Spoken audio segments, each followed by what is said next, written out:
He was watering the roses when I finally collapsed on the curb outside his house, and somehow the sound of water hitting leaves was the first thing that had made sense to me all day.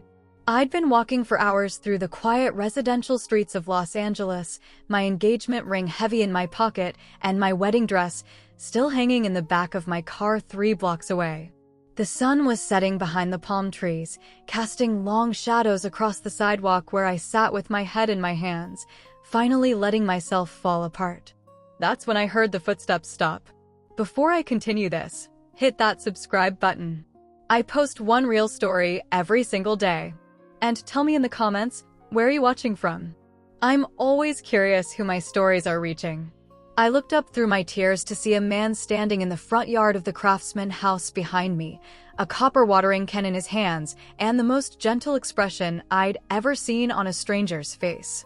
He was tall, maybe 6'1", with dark hair that was graying at the temples, and the kind of weathered hands that spoke of years spent working outdoors. He looked to be in his early 40s, wearing faded jeans and a simple gray t-shirt that was damp with sweat. But it was his eyes that stopped my breath entirely. They were the deepest blue I'd ever seen, like the ocean at twilight, and when they met mine across his front yard, I saw something there that I recognized. Pain. The kind of deep, bone-aching pain that comes from losing something precious. He didn't say anything at first. Just stood there holding his watering can, looking at me like he was trying to decide something important. Then, without a word, he set the can down on the grass and walked over to where I was sitting. Mind if I join you? His voice was quiet, careful, with just the hint of an accent I couldn't place.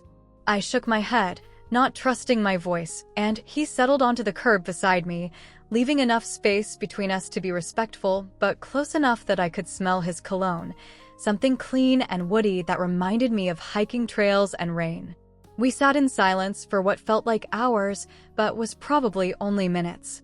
The neighborhood was quiet except for the distant hum of traffic and the sound of sprinklers starting up in various yards.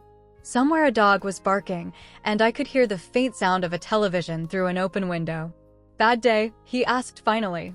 I let out a laugh that was more sob than anything else. "You could say that. Want to talk about it?"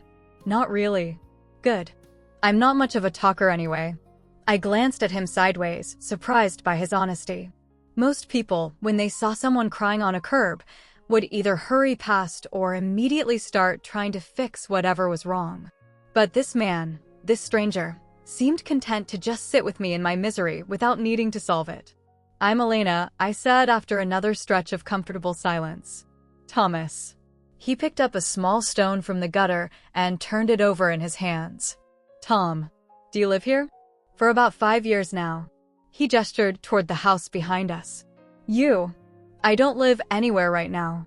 The words came out more bitter than I'd intended, and I saw Tom's eyebrows raise slightly.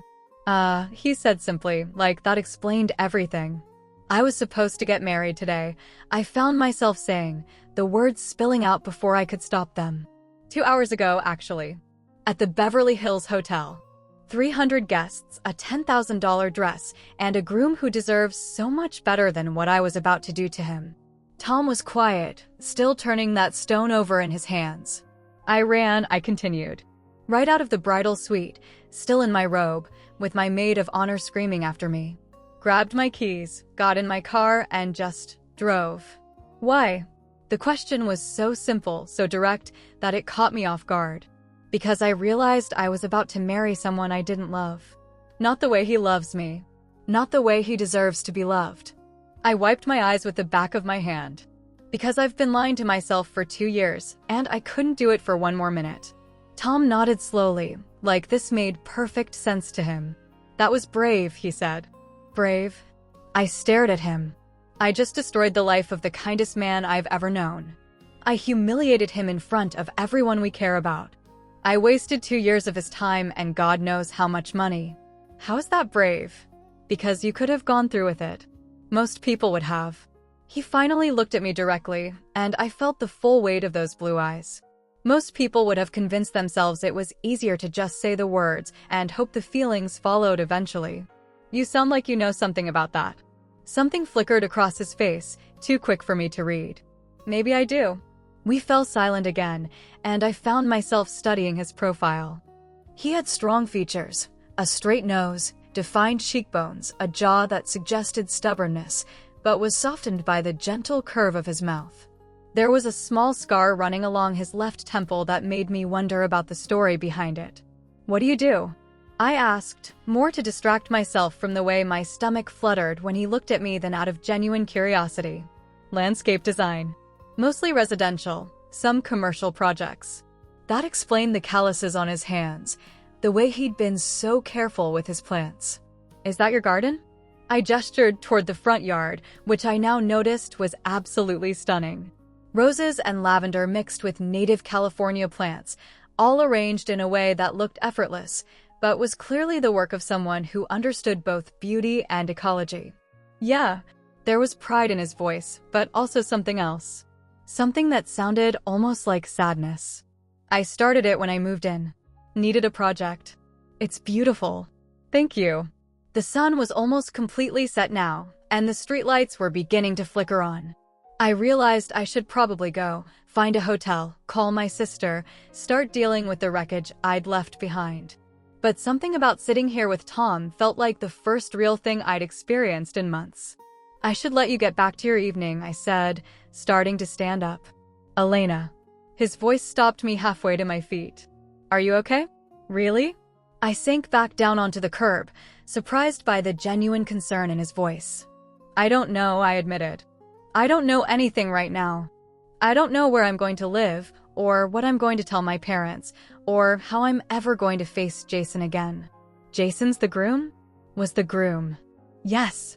"Do you love him at all?" The question hit me like a physical blow. "Yes.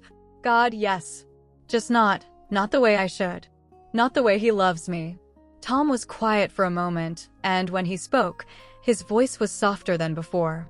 "I was married for 8 years," he said. "Met Sarah in college, married her right after graduation. She was beautiful and smart, and everything I thought I wanted in a wife. Was." The past tense hung heavy between us. "What happened?"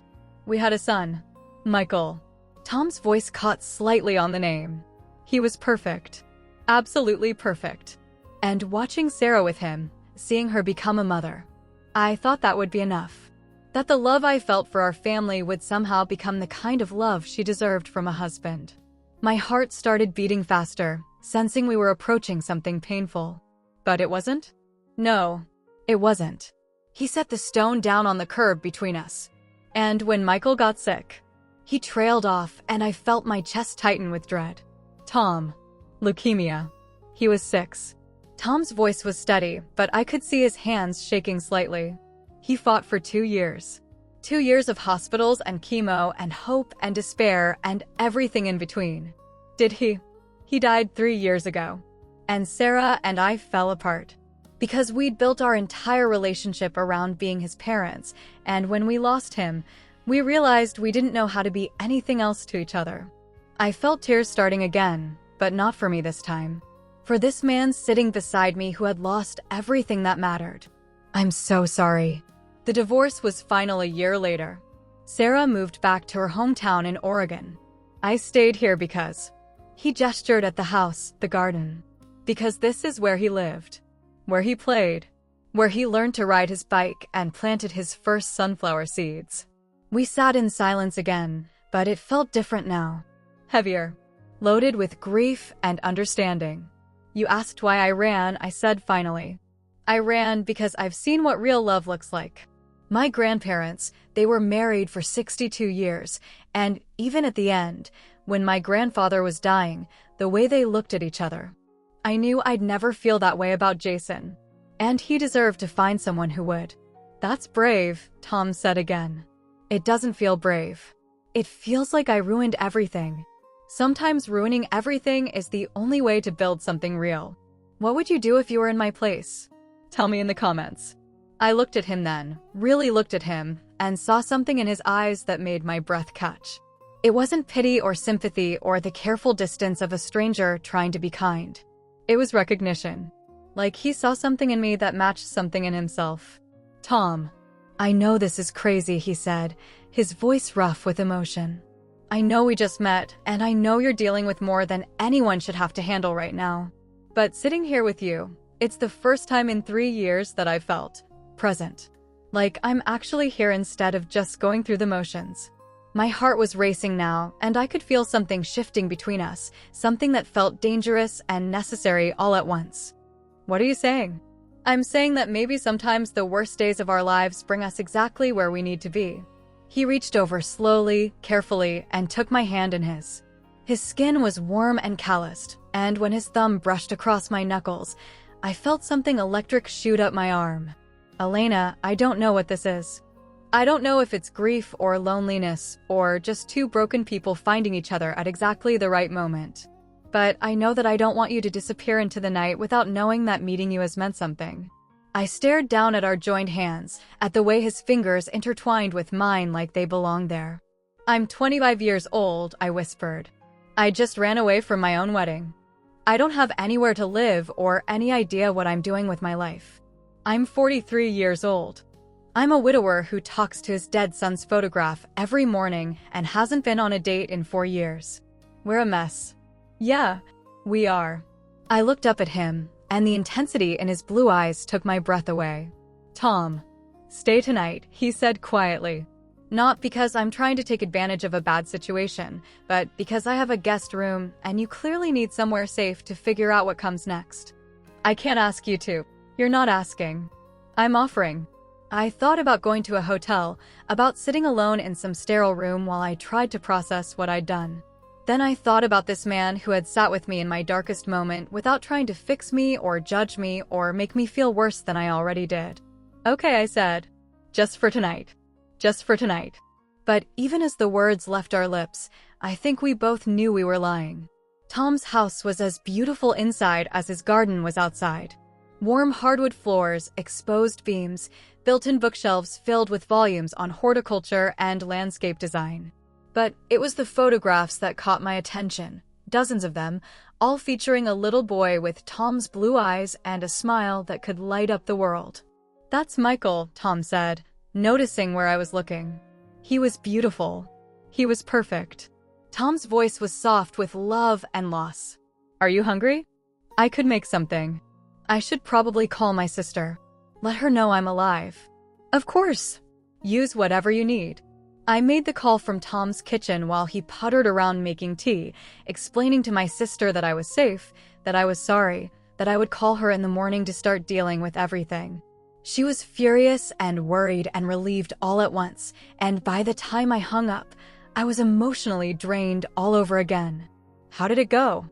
Tom asked, handing me a mug of chamomile tea. About as well as you'd expect. She wants to kill me, but she's glad I'm okay. And Jason? I winced. According to my sister, he's not great. But he told everyone that he'd rather I figured this out now than after we were married. He sounds like a good man. He is. Which somehow makes it worse.